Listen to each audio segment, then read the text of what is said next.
एक गरीब जूता बनाने वाला हर दिन सपना देखता है कि उसका एक जूता राजा पहन रहा है। एक दिन जब वह जंगल में लकड़ी काटने गया तो एक सुनहरी नाग उसके जूते में छिप गया। लेकिन जब राजा ने वही जूता पहना तो ऐसा क्या हुआ कि सारा दरबार हैरान रह गया।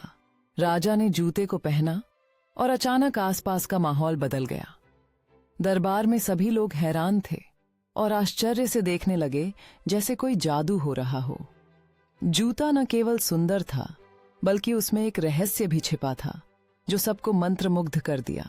जूते में छिपा सुनहरी नाग अचानक राजा के हाथ पर लिपट गया और उसके चारों ओर एक सुनहरी रोशनी फैल गई।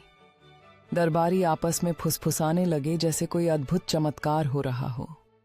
कॉबलर की यह कल्पना सच होने की कगार पर थी और सभी की आंखें उस पर थीं। राजा ने जूता बनाने वाले को दरबार में बुलाया और उसके चेहरे पर घबराहट और उत्साह का मिश्रण था। दरबार में लोग उसे सराहने लगे और एक खुशी की लहर दौड़ गई, जैसे सबको उसकी कहानी सुनने का इंतजार था। जूता बनाने वाला अपने जीवन की कहानी बताने लगा, जो उसकी मेहनत और सपनों से भरी हुई थी।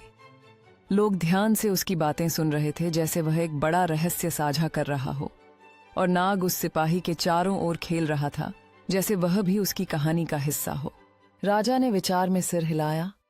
उसकी आंखों में प्रशंसा के भाव थे।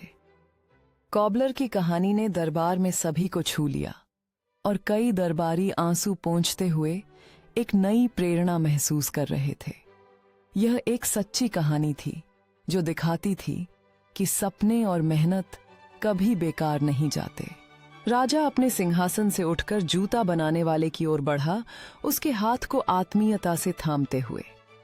यह एक नया दोस्ती का आरंभ था और दरबार में खुशियां मनाने का माहौल बन गया, जैसे सभी ने एक नई शुरुआत की हो। जूता बनाने वाला अब शाही कपड़ों में सुसज्जित था और राजा के बगल में गर्व से खड़ा था। पूरे नगर में समारोह मनाया जा रहा था। लोग एक नई शुरुआत का जश्न मना रहे थे और संगीत की धुनें हर कोने में गूंज रही थीं।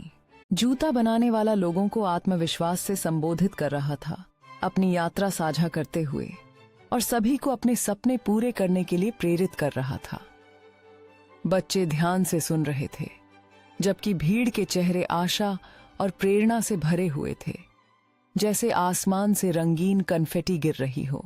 जूता बनाने वाला और राजा एक खूबसूरती से सजाए गए मेहराब के नीचे हाथ मिला रहे थे। यह उनकी साझेदारी और आपसी सम्मान का प्रतीक था। लोग खुशी से चिल्ला रहे थे और जूता बनाने वाले के चेहरे पर संकल्प और आनंद की झलक दिखाई दे रही थी, जैसे वह अपने समुदाय को एक उज्जवल भविष्य की ओर ले जाने के लिए तैयार था। एक जीवंत बाजार सज गया था, जहां हर जगह के शिल्पकार अपने हस्तकला का प्रदर्शन कर रहे थे। लोग जूता बनाने वाले की कहानी से प्रेरित होकर स्थानीय व्यवसायों का समर्थन करने के लिए इकट्ठा हुए थे और जूता बनाने वाला नए शिल्पकारों को अपने कार्यशाला में शिक्षा दे रहा था।